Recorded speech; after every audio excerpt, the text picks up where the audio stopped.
गोभी ले लो, ताजी पत्ता गोभी ले लो। तभी एक काकी उसके पास आई और कहा, अरे माधव, कल भी तो गोभी ही लाया था। क्या तेरे खेत में इसके अलावा और कुछ नहीं उगता? घर में सब अब गोभी देखकर मुंह बनाने लगे हैं। क्या करूं काकी, खेत में फसल ही यही हुई है। बहुत सस्ती दे रहा हूँ, 2 किलो ले लो। नहीं रे बेटा, मुफ्त में भी देगा तो कोई नहीं खाएगा। कुछ नया लाए तो बता देना। सबको कुछ नया चाहिए, पर नया लाने के लिए पैसे कहाँ से आएंगे? अगर आज ये गोभी नहीं बिकी तो कल का चूल्हा भी नहीं जल पाएगा। माधव वहीं सड़क किनारे बैठ गया। तभी उसका पुराना दोस्त सोमू वहां से गुजरा। क्या हुआ माधव, आज फिर गोभी का ढेर घर ले जा रहा है? हाँ सोमू, कोई भी इसे खरीदने को तैयार नहीं है। सब इन पत्ता गोभी से पक गए हैं। समझ नहीं आता इन पत्ता गोभियों का क्या करूं। भाई तूने शहर में कुछ समय उस दुकान पर काम किया था ना, जहां लोग इसी गोभी को बारीक काट कर कुछ सफेद पोटली जैसा बनाते थे। क्या नाम था उसका? मोमोस? हाँ सोमू, वो लोग पत्ता गोभी का ही इस्तेमाल करते थे। सोमू की बात माधव के दिमाग में घर कर गई थी। उस शाम माधव घर लौटा तो उसके मन में एक ही धुन सवार थी। उसने अपनी बची हुई सबसे अच्छी पत्ता गोभी उठाई और उसे बारीक काटना शुरू किया। अगर मैं इन गोभियों को फेंकने के बजाय इनका रूप बदल दूं तो शायद बात बन जाए। मैदा घर में थोड़ा पड़ा ही है। वो रसोई में मसालों के साथ कुछ प्रयोग करने लगा।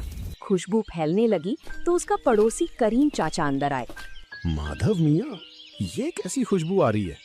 आज क्या कोई दावत की तैयारी है? आइए चाचा, दावत तो नहीं पर एक कोशिश कर रहा हूँ।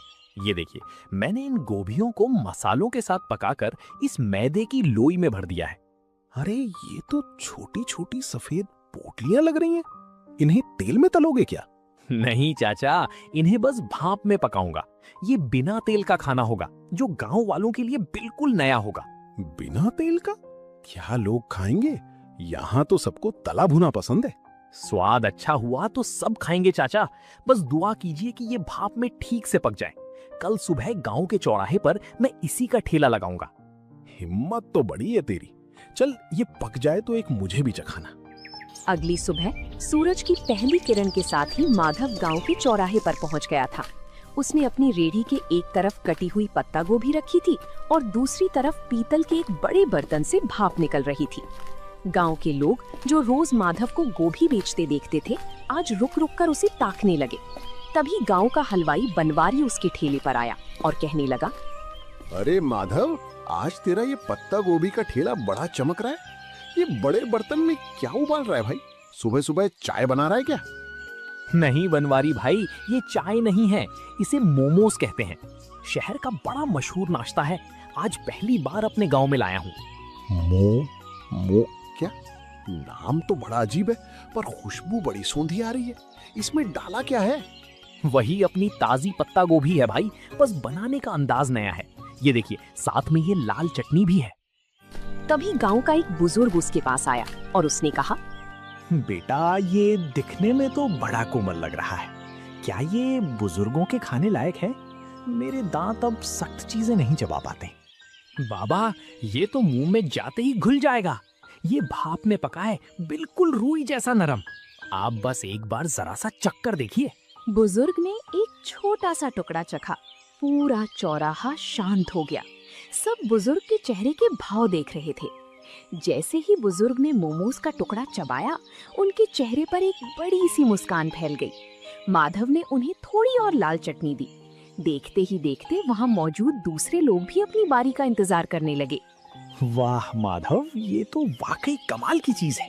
इतना नरम और जायकेदार, और ये लाल चटनी, इसने तो सोई हुई जुबान को जगा दिया।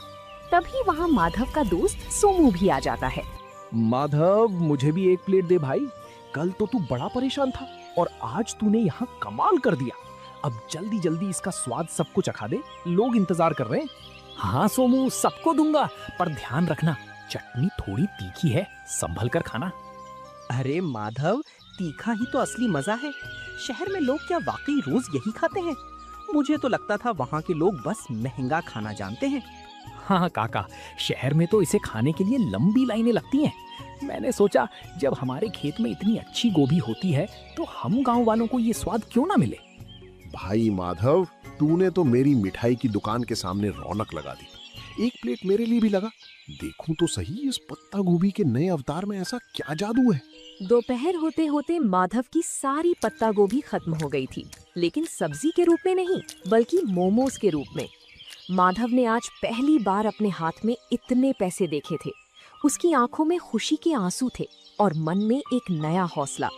उसे समझ आ गया था कि मेहनत और नयापन कभी बेकार नहीं जाता।